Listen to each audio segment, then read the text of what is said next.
Good afternoon. Yeah, I guess it's not afternoon. Ronnie, can you hear me? Yeah, no, it's still morning still. Yeah, sorry about that. Good morning. Welcome. This is my first time without training wheels. Welcome. I appreciate you jumping in and being willing to participate. Of course. Love to join. And I was thinking I probably should have went for a walk as well. Maybe we'll coordinate that next time. Yeah, we started off doing it where Ryan would be at the desk and we started doing it at the same time, and I think it works out pretty well. And yes, I would suggest anybody that could put on a pair of shoes and go get 3, 4, or 5,000 steps and move your blood around, your body, move your extremities. So yes, we both started doing that, and next time we'll do this. But it is cool to have you stable in there, and that way we can at least get all of your audio good so that people can hear about it. But welcome, Ronnie. You want to introduce yourself and maybe why you think I might have chosen you to come hang out with me for 30 minutes? Sure. Introductions are always tricky because where do you start? I can say I met you through VCon, both as an aspiring entrepreneur. Our paths crossed along the way in different viewpoints as far as the way Gary Vaynerchuk kind of perceives life. And so Right. I think with that and being former military, I'm ex-Army, and having done my own kind of trip around the globe as well, and also being kind of a fitness guy through most of my life, I would assume that's kind of where that falls in line. I think I've had some realizations about nutrition and sleep and health, and I kind of have some of your words ringing as far as trying to stay on the circadian rhythm. I'm sure I'm slaughtering that. I have a name jar from other podcasts when I screw up a name. So I think that's kind of why I've come along here. We have similar mindset as far as like keeping our bodies in the best shape to have the longest life that we can have. All of the above. I think the good way to bring it together. Yes, I invited you because I think you're on a journey, and I think everybody's on a journey, and you get to a point where I've watched you do. I mean, it was one of the things I was going to ask you about later, but I watched you do the cold plunges, and Yes. people aren't doing things like that to themselves unless they've reached some sort of a mindset or perspective that they want to have as good an opportunity with the meat suit we're given. And so, yeah, so real quickly before you and I dive deep, I am at 33,981. So by next week, 34,000 miles tracked for those that are still keeping score. And I would repeat my that one more time. I'd repeat that one more time. 33,981. There you go. Thanks. These earbuds, they're so cool. They're so cool. I can never tell when I'm having technical difficulties. I'll send you some of these. Point. Okay. Are they wired? Yeah, I've got one going now for my other. I've got cameras going. So awesome. So usually we kind of get in here and talk a little bit about where things are at. I obviously just shared where I'm at now on the scale, and I was going to ask you. I've already brought it up in the cold plunges. I guess I would say I suffered through a few of the videos you did with you. I've gotten in never with ice on the top or that cold, but I haven't seen you do it in a while. Are you still doing it? Is it something that it's winter there now? You're just doing everything you can to stay warm. Where are you with those type of modalities? So last year at the turn of 23 and then last year, I did probably about 25 plunges over like the span of maybe 2 months, I want to say. For me, it was kind of like you mentioned, it is a mindset thing, and it's something I wanted to get back into. For me, it ended at the end because my cheap setup completely froze over here. So it was a giant ice cube. I had nothing. I couldn't like get a flamethrower out and try to melt it down. And then by that time, it's like, do I buy copious bags of ice to keep this going? And so for me, it's one of those things. I realize that it's something that I should be doing. And so I'm looking up different cold plunges and stuff like that. We're planning on moving. So for me, it's like new home. I plan on getting a whole setup where I can have it indoors with the cold temps that I want to have it at. But yeah, so it's like you mentioned, it's, if you do it in the morning, and for me, it's one of those, I would love to incorporate it, like wake up, go for a walk, and then kind of, you got the body moving, you kind of woken up yourself, jump in that cold plunge. To me, it's whatever Wim Hof or whatever education, do your own research. Obviously, if you have a heart condition, I wouldn't suggest this. But to me, the mindset is you jump into something or you do something where your body thinks that it's dying. So it shoots all of the good things that's going to try to save it are pumped into your bloodstream. Okay. And for that, and you have to hit a certain threshold. If you do it over like 2.5 minutes, it's when your body finally starts dumping these things into your blood. And you kind of get this rush at the end of it. And I think it's much more than the physicality of it. It's, yes, you jump in, it's breathing, you focus on your breath. And for me, it was one of those, I want to be able to kind of get into this ice and still have this cadence of conversation, which I think I usually did within like 10 or 15 seconds. So for me, it's that mindset of like, how can I keep preparing my body to take in a breath, calm myself in a situation? If I'm calm in this ice river or whatever it might be, if I come across it, that I'm able to stay calm in this situation and figure out like, all right, my body's okay, it's going to be fine, and work through that. So, and then as soon as you get out, it's part of your day is, do some push-ups. I can go for that walk again. And so it gives you a different motivational kick in the pants for me when it's like, I've already done by far the worst thing is jumping into 33-degree water and sit there for 3 minutes. Like, that's it. Like, there's not going to be a lower point in the day than that. Like, everything is up from there. So if it's, you have that mentality of like, this is the best I'm going to have, or this is the worst that it's going to get today, then like we've talked about, you have that gratitude towards everything. Everything is a plus and a bonus when you're there. I hear you. Is there, and I'm going to be going through an area, so I'll kind of try and talk. Hopefully you can hear me. Is there any hacks at all? Like I've seen people that incorporate the sauna into that, that exercise. Does any of it, I don't think anything is supposed to be easy, but does anything like simplify it or make it so it's actually a little bit easier? Warmer, I think kind of, you're not, I'm an idiot and a bit extreme. I think let's baseline that right there. Like I'm not normal. So for me, I've always I do things at the extremes. When I was big in my running kick, I always wanted to run on the hottest day because in my mind, it's like, if I'm able to go 5 miles when it's 110 out, then I can go flat out for 6 when it's 70. And when I'm in an emergency. And so it's just the way that my head works is different. So that's where that kind of figuring out how do I transition this in the rest of your life is the tricky part.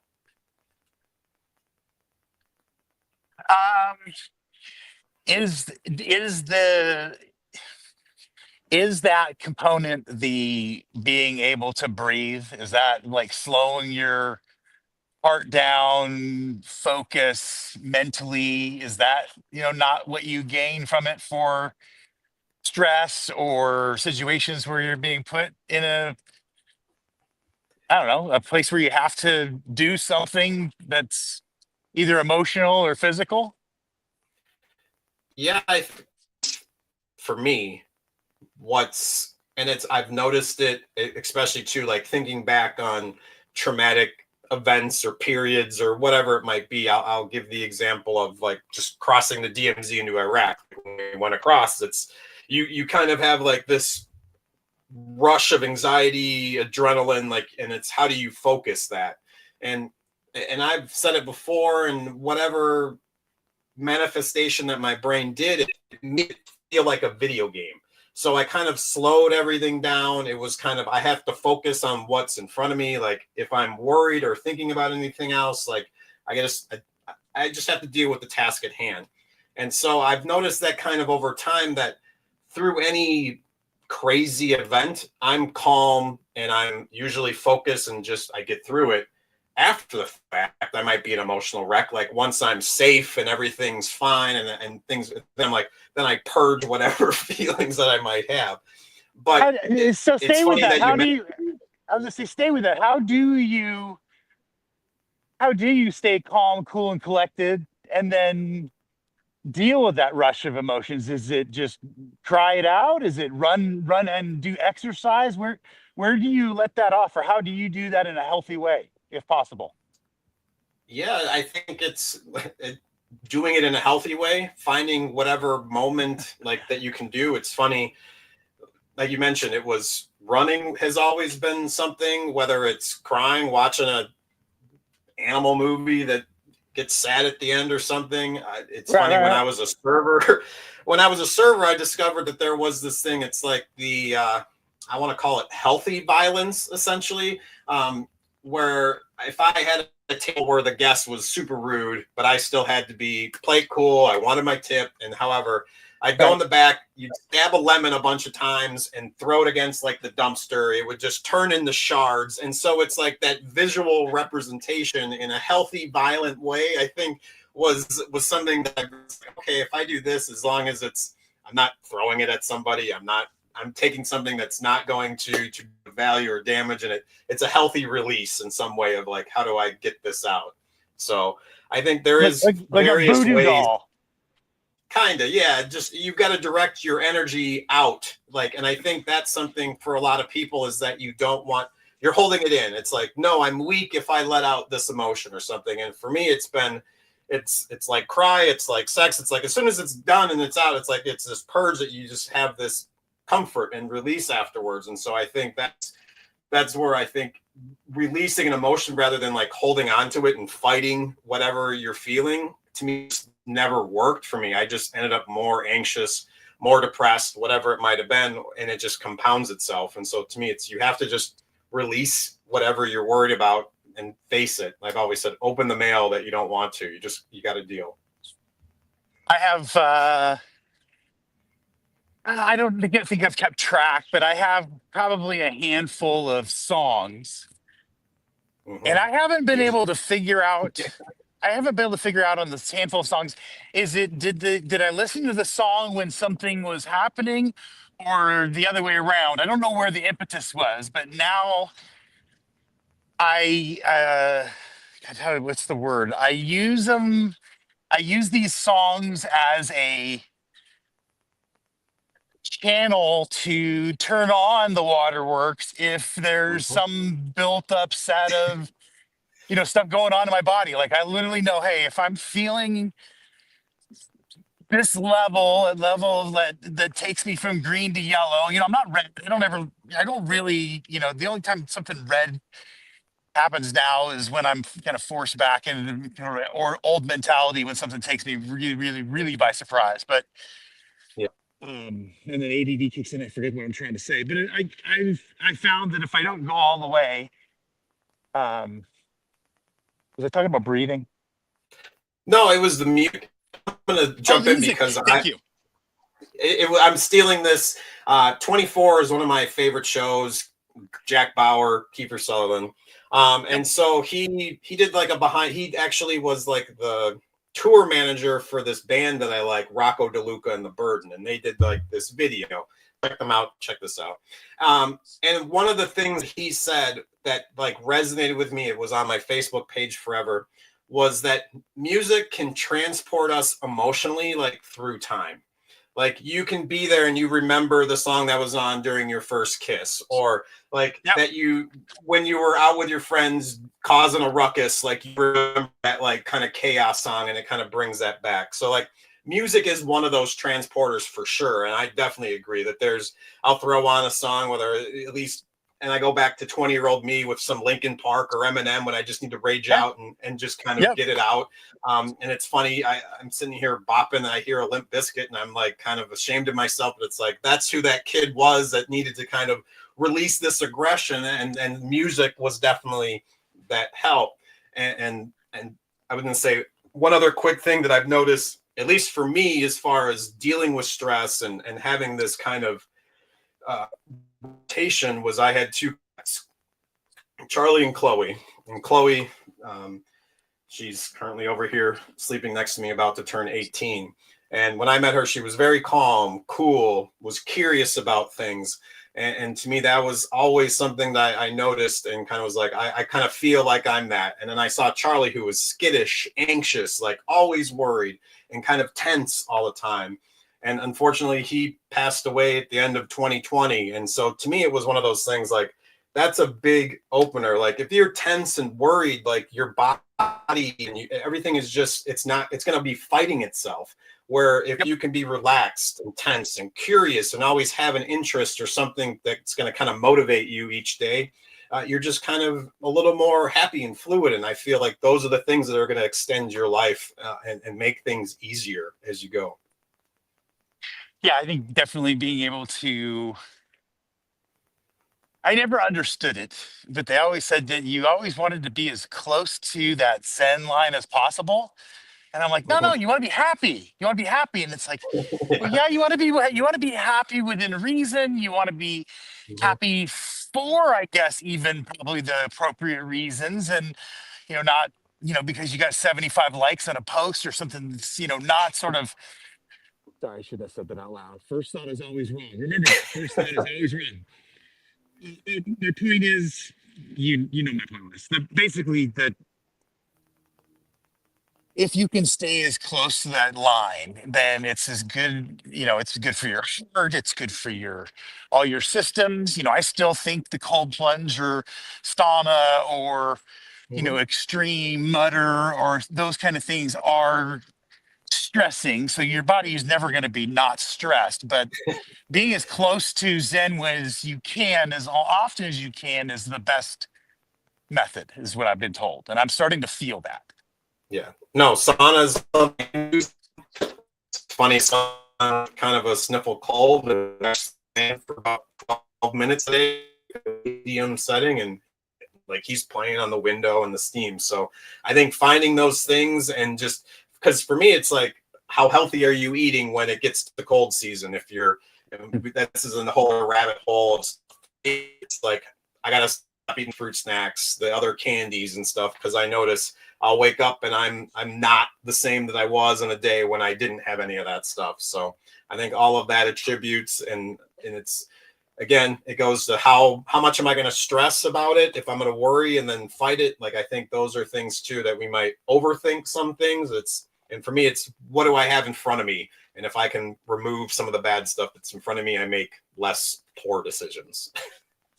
Yeah, and you're leaning in on some things that we've talked about over some of the past podcasts, and it's really, we what is it? We fall to the level of our preparation, or our least common Yes. denominators, our, Yes. our worst habit, or there's some sort of Mm-hmm. cliche wording in there. But I make the point, like I have my coffee every morning when I travel. I have a portable blender, so I don't get to where I'm going, and I don't get to where I'm going and say, oh crap, I'd love to have a coffee, but I don't have Yeah. access to a blender. I cut up carrots to go for my walk so I can have my fiber, and I meticulously cut all that up, and it's all in the refrigerator and it's ready to go. And a lot of times my beautiful bride will do it for me, and it's easy and it's in my pocket and I'm prepared. And if we have a bunch of, and she's going to watch this, so I'll say it aloud, if we have a bunch of Cheez Its in the pit, hey, that's one of the best food groups out there. I'm not going to say it's not, and that's the problem. Is that if it's in the house, Yeah. you're going to find yourself eating it because you're going to be hungry and it's going to be easy and it's going to be Yeah. there. So yeah, Yes. back to setting yourself up for success. No, it's so true. I am definitely guilty of that, and I'm grilling more meats, and just to me it's if I'm gonna have a snack, like let me go snack on some chicken, or let me snack on a piece of salmon or something. At least in my head I'm like, and it's filling, it kind of fixes that urge that I'm looking for, and at least delays me eating those Cheez-Its for like 2 hours. And for me that's a win. And so if I can keep pushing that off, and for me right now, it's like I have the same thing for breakfast. I try to minimize whatever I'm eating during the day. And then obviously I'll have a family dinner, which I need to get better at, like doing more healthy wise. But I think there's always those little victories. If you can kind of figure out ways that you cannot be eating Doritos and drinking Mountain Dew all day. I'm not in the house. So if for some Yeah. reason I find myself drinking them, I've slept walk in an ambient fog to 7-Eleven, Yeah. and I've got a 32-ounce. You know what I mean? I'm Yeah. back to my old, to the 20-year-old myself. That I was turning, burning. Sugar was right through me. Best physical shape, and it was dumb because I was just nitrous oxide all the time, and we need, as you described. My hack. I'm gonna lean in where you were. My hack is, if I'm at the grocery store and I'm getting steak for dinner, we'll get, either a little bit more larger steaks than we would normal, or we'll get a third steak and we cook and eat. And the third one is cooked. I think I'm gonna say this out loud. I think it's right. It's like medium rare. Hmm. Ultimately goes into the fridge, and then in the morning it's cut up into strips, and you can dip it like into a ramekin with even if okay, I love A1 sauce in this manner. It's the only time I have it this way. Is you're having Sponsored a by A1. yeah, go A1. So you have A1, and then you just dip it with a little bit of the cold cut right outer. We've hiked the Utah mountains, and this is our lunch where we had the cold cuts from the night before, and it's just man, it's just the best way to refuel. And I think we do need the fiber, we need the vegetables, but we need the meat to give us that satiation? Back to now I can't say words, but meat satiates the human body. So Yeah, no, for sure. I that's the reason I'm just like I'm looking. That's why I have this. I'm like I'm gonna mess up something, and then it's gonna go towards donations. There's plenty of names I've messed up. If we get into medical terms, my goodness, I don't have a big enough checkbook. Um, uh me neither.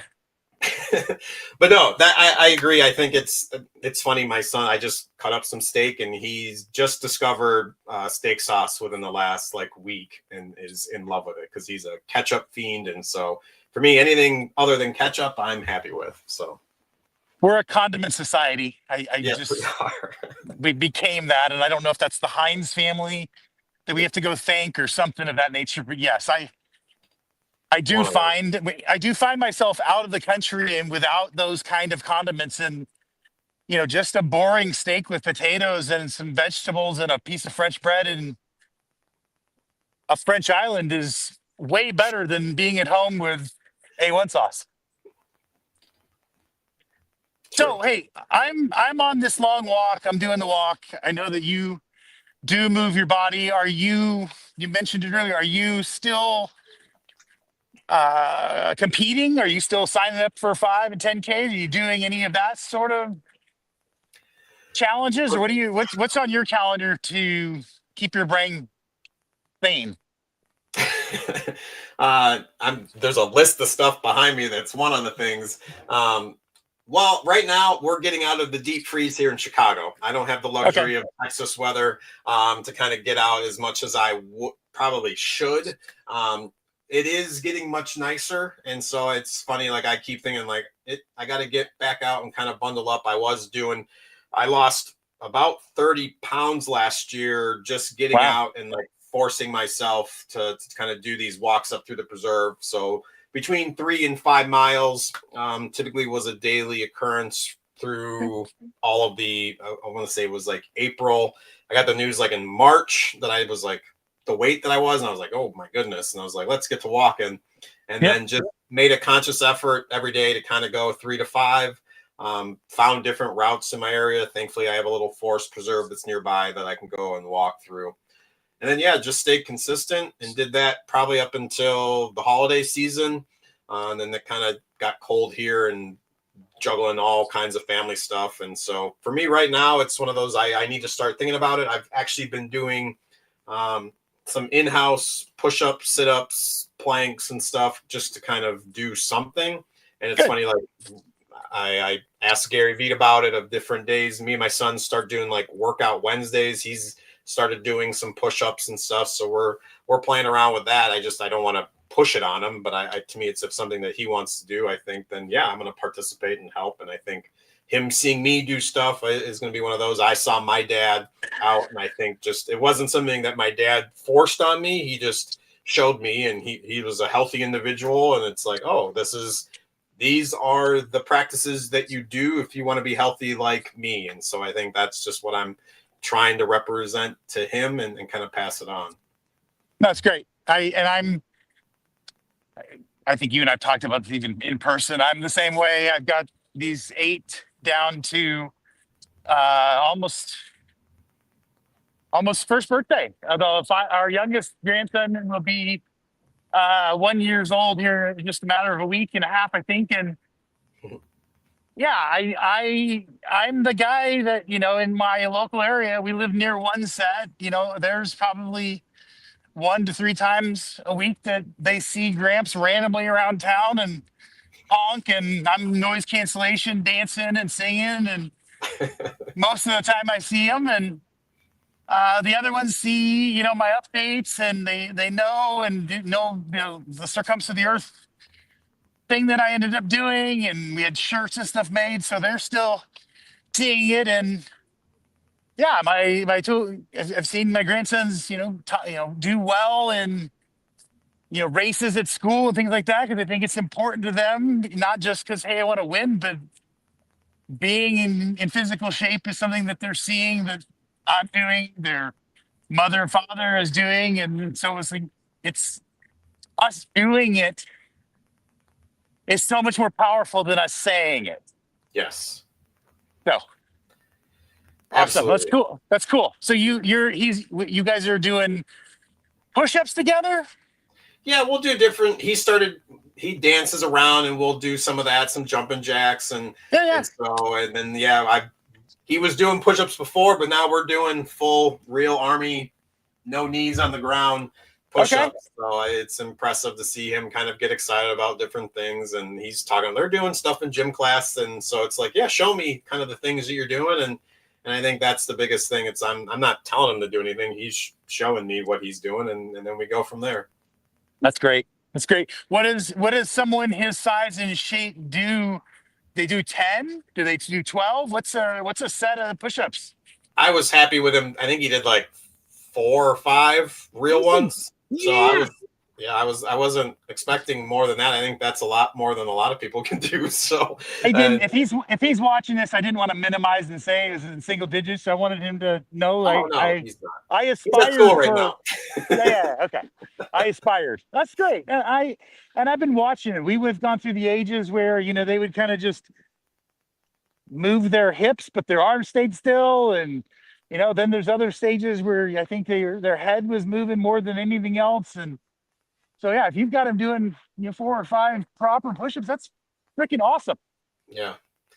So great. We'll see where it goes from here. And I've got a pull-up bar somewhere that we played around with a while ago when he was really little. And so we'll see if that's something he wants to try again, and we'll go from there.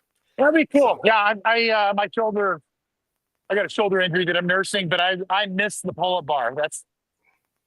That's one of the coolest things. And I remember doing it on the aircraft carrier. We had the bars in the doorways and stuff. So yeah, that's for some reason that exercise is just very fond to me. Yeah, I feel like it's the only one that really you're using all of your body weight. Like a push-up, you're kind of using 2/3 of your body. Or the other one I'd say that I've started doing, and I'm on TikTok, so I get a lot of like exercise stuff that I come across. whether it's like the slapping and just kind of the moving where you're hitting like the limb spots. I've been doing that since I was a kid, just kind of being a weird guy. And now here it is. It was healthy for me. So awesome. And then one of the big ones. How often do you do that? Because I'm intrigued. I've tried it a couple of times, and I need to figure out, like, hey, put it on the calendar, put a timer, and do it this many times a week before I can finally figure out. Because I like it. It's just I don't ever remember to do it. I don't even know. I feel like it's always been like an unconscious thing, whether it's I'm out of the shower and just kind of whether I'm walking around somewhere doing something. I've just always been I do it. It's funny because like all of the animals and the kids, I've always treated a little tougher. I give them like a hard, like you'll hear this around the house a lot, whether it's the small dog, the cat, the kid, like whoever it is. And I've always kind of done that to myself, whether it was a weird, like if I ever get hit, I need to like be able to handle that. And I think that's just my weirdness where I was like, let me just kind of slap around and make sure. And so it's just kind of led to that.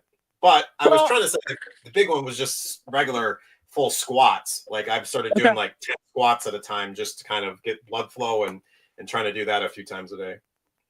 I do body weight squats. I did it exclusively for a while when I was dealing with my shoulder and they wouldn't let me do push-ups. I went like 100 push-ups a day for like 2.5 years. And then I had injections and they made me stop doing it. And yes. But there's lots of different ways to move your body that aren't, like you said, my dad tore his quadricep and he was an avid runner. And it's one of those things like, what do you do? I've torn both Achilles. And so it's like, how do you, especially if you're like in race condition, I was running, like you mentioned earlier, I was running 5-10Ks that I haven't been doing, still probably of that. But to me, it was that I had a dark depression after the first one of like, what do I, that wasn't a part of my identity was like running and being at these races. And so how do you overcome that injury? And so you're kind of out of it 2 months for sure. I came back 3 and was running again, which it's usually like a 4 to 6. But once you go through it, you're like, okay. And it happened the second time. I was at least prepared for the more emotional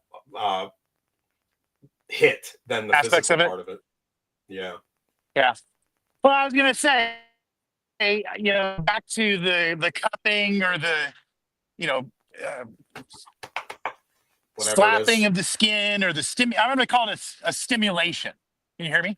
Yeah, like it's like a lymph stimulation. It's I've seen that it's directed towards is you're like hitting the lymph node spots where if you're sick or whatever, that's usually where the buildup is and you need it to flow. And so you need it to get into your urine to get out. So these are the type of things to kind of flush your body. As far as I've seen, I'm no doctor. This is not medical advice. This is only my experience. I was going to say, when I leaned into it, when I was doing that, I started to think about, if you don't use it, it starts to go away. You start to atrophy. And, it's like I was in the car business, so I can relate this to even something outside the human body. I was in the car business. And when I would go to buy a car, sometimes a car that was the right age, but had way too little mileage was the wrong car because all of the stuff in the engine dried out. It became, kind of more volatile than if you had 100,000 more miles on there where it had broken in and things would, have seated better and it would, be seasoned, right? So I'm just thinking the same thing kind of with your body. If you're not doing things like everybody wants to do, a hike when they're 70 years old. Well, if you're not hiking at 50, don't expect to hike at 70, right? So, that kind of thing. You need the movement. Go ahead. It's so funny. I'm talking with my business partner with our marketing company, Matthew, yesterday. He was relating this exact same kind of concept with like website maintenance. And he said, whether it's you have a car or a home, if it's one of those things where if things start breaking and you're not addressing it, you're not fixing it, they're like whether you have a back issue and it's the same thing with your body or knee pain and you're not stretching, you're not drinking more water, you're not doing things to kind of address it, then in a few years, all of a sudden, like, why did I pull this? Or all of a sudden I've torn my hamstring or something. Like, how did this happen? And all of a sudden surprised by some sort of bigger issue when it could have been handled by better maintenance. And so for me, it's never ending search of finding the best ways to maintain my body, to maintain my family, my business, my money. There's always going to be a different way. It's like, how can I do things better, more efficiently, that are going to make me stronger and last longer? I agree. Yeah. Warren Buffett talks about only having one car, and if you would, and his analogy is to the human body. So we get one meat suit, doing what we can to make sure we're keeping that in as good a shape as possible. We're making sure that we're doing the right things. I was out of town last week when we did this, and stayed in a hotel for 3 nights. Came home, saw my chiropractor. My neck was out. I knew it. I'd slept in that weird angle, whatever. But the rest of me was pretty good, and I'd lost a few pounds because when you produce food for 1,800 people, it's just the way. I mean, you and I were in the military. It's just there's people that have chipped teeth on rice before. I'm just saying that out loud. So um, it was funny. I took a picture of it and I shared it. I had a meal by myself before the awards ceremony where I went and I had a cheeseburger at the little bar next to the pool with an iced tea. And it was like, it's the best cheeseburger I'd had all week. I mean, I'm being facetious. It was the best cheeseburger I had in a long time. And we need to just do all the right things. Fuel your body right, make sure you're sleeping, and make sure you're moving. And if we have to start cupping or slapping or whatever we do it, We probably not good for me to, vitamins. yeah. There's all kinds of tests where you can find out what your deficiency, supplement for that, all kinds of things are out there. Fine to maintain. It's funny. I probably only watched about 15 minutes of it because I was like, oh, series about the guy who does all the different things to make sure that he is maintaining or that he's aging backwards. Yep. Trying to do. So it was interesting for the most part. I was just like, okay, I get where this is going. There's lots of different ways to do that. To me, that just seems stressful. And to me, like I've mentioned before, I think removing stress as much as possible, I think is better than like trying to fine tune everything too much. And then you're too worried about missing something or doing something off pattern. So everybody has agreed to disagree. The next time that you and I talk, I'm going to wind this down. We usually do for 30. I think we did a little over, which is awesome. The next time you and I talk, I would love to dig into that and have I'd love to have a conversation. I'd love to have a conversation around, hey, here's all the things that I can do to have that longevity. And at what point is that list so either monumental or there are certain things that require such attention that stress, anxiety, that side of it starts to deplete? Like, hey,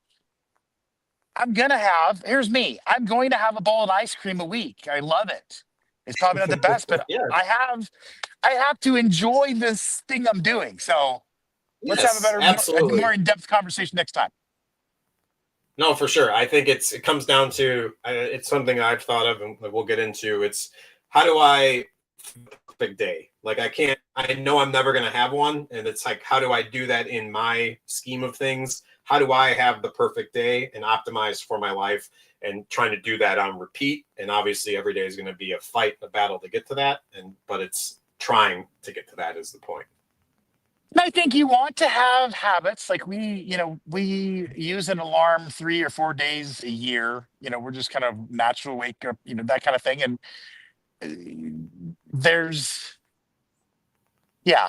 as I said, ADD, it's been a long day. We will get deeper into that aspect of it, of where do you not see diminishing returns is the term I've been looking for, that term where it's like, hey, if I do all of these supplements, like I've started to take a little bit less supplements just to see, is some of this in my head? Am I just trying to swallow this handful of pills? And you know what I'm saying?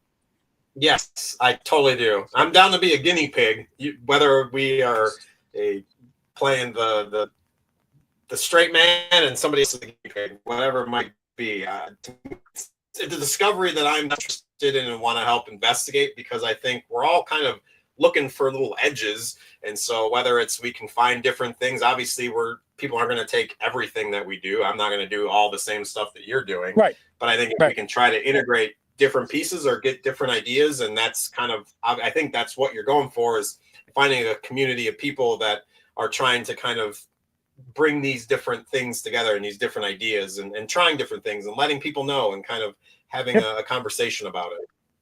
Agreed.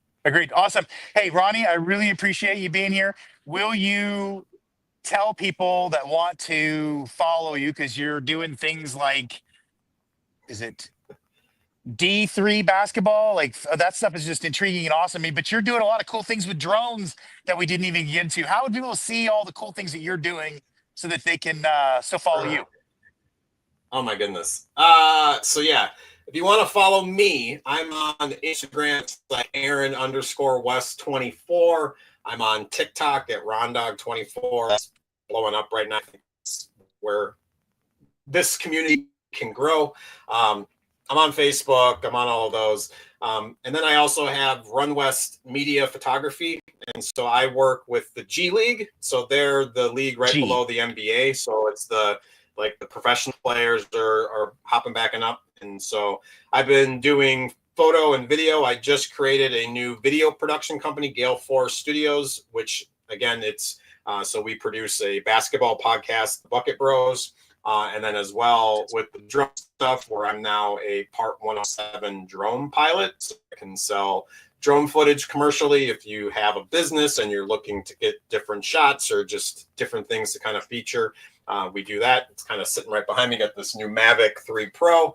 But yeah, so kind of doing all that stuff, playing around, and yeah, I'm all over the place. Run West Media, Gale 4 Studios, Aaron West, Ronnie West, whatever it might be.